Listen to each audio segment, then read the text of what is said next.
मार्गशीर्ष शुक्ल पक्ष की मोक्षदा एकादशी। जय श्री कृष्ण। श्री युधिष्ठिर बोले, भगवान आप तीनों लोकों के स्वामी, सबको सुख देने वाले और जगत के पते हैं। मैं आपको नमस्कार करता हूँ। हे देव, मेरे संशय को दूर कर मुझे बताइए कि मार्गशीर्ष शुक्ल एकादशी का क्या नाम है। उस दिन कौन से देवता की पूजा की जाती है, उसकी विधि क्या है। भगवान कृपया आप मेरे प्रश्नों का विस्तार पूर्वक उत्तर दीजिए। यह सुनकर भक्त वत्सल भगवान श्री कृष्ण जी कहने लगे, हे राजन, आपने बड़ा उत्तम प्रश्न किया है। इसके सुनने से तुम्हारा यश संसार में फैलेगा। सो सुनो, मार्गशीर्ष शुक्ल एकादशी को मोक्षदा एकादशी कहते हैं। इस दिन दामोदर भगवान की धूप दीप नैवेद्य आदि से भक्ति पूर्वक पूजा की जानी चाहिए। अब मैं एक पुराणों की कथा कहता हूँ। इस एकादशी के व्रत के प्रभाव से नरक में गए हुए माता पिता पुत्र आदि को स्वर्ग की प्राप्ति हो जाती है। आप ध्यान पूर्वक सुनिए कथा। गोकुल नगर में वैखानस नाम का एक राजा राज्य करता था। उसके राज्य में चारों वेदों के ज्ञाता ब्राह्मण रहते थे।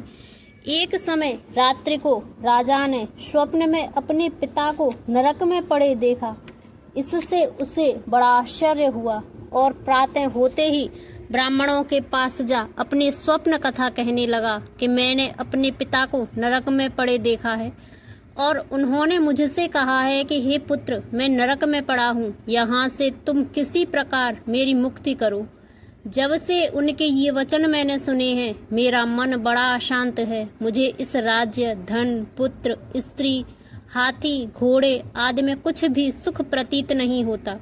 अब मैं क्या करूं, कहाँ जाऊं? इस दुख के कारण मेरा सारा शरीर जल रहा है।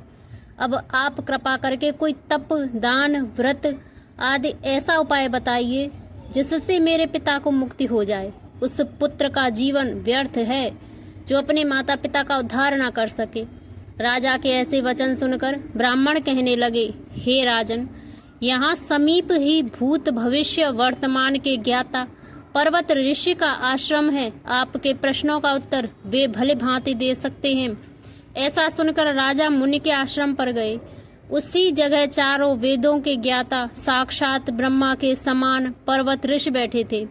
राजा ने वहां जाकर उनको साष्टांग प्रणाम किया। पर्वत मुनि ने राजा से कुशल क्षेम पूछी। तब राजा ने कहा, हे देव ऋषि, आपकी कृपा से मेरे राज्य में सब कुशल है, परंतु मेरे मन में अत्यंत अशांति रहती है। उसका कुछ उपाय बताएं। ऐसा सुनकर पर्वत मुनि ने एक क्षण के लिए अपने नेत्र बंद किए और भूत भविष्य को विचारने लगे। फिर बोले, राजन, मैंने योग बल से तुम्हारे पिता के सब कुकर्मों को जान लिया है। उन्होंने पूर्व जन्म में कामातुर होकर सौत के कहने पर दूसरी पत्नी को ऋतुदान मांगने पर भी नहीं दिया। उसी पाप कर्म के फल से तुम्हारे पिता को नरक में जाना पड़ा। तब राजा बोला, हे महात्मा, मेरे पिता के उद्धार के लिए कोई उपाय बताइए।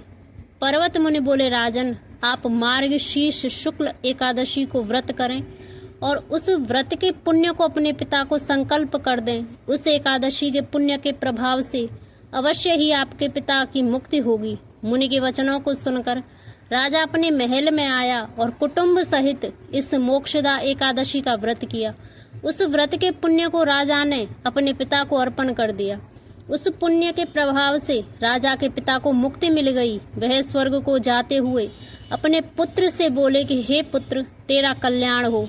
मार्गशीर्ष मास के शुक्ल पक्ष की इस मोक्षदा एकादशी का जो व्रत करते हैं, उनके समस्त पाप नष्ट हो जाते हैं और अंत में स्वर्ग लोक को जाते हैं। इस व्रत से बढ़कर मोक्ष देने वाला और कोई व्रत नहीं है। इस कथा को पढ़ने या सुनने से वाजपेय यज्ञ का फल मिलता है। फलाहार, इस दिन बिल्व पत्र का सागार लेना चाहिए। व्रत में दूध, फल व सिंघाड़े के आटे के पदार्थ ले सकते हैं।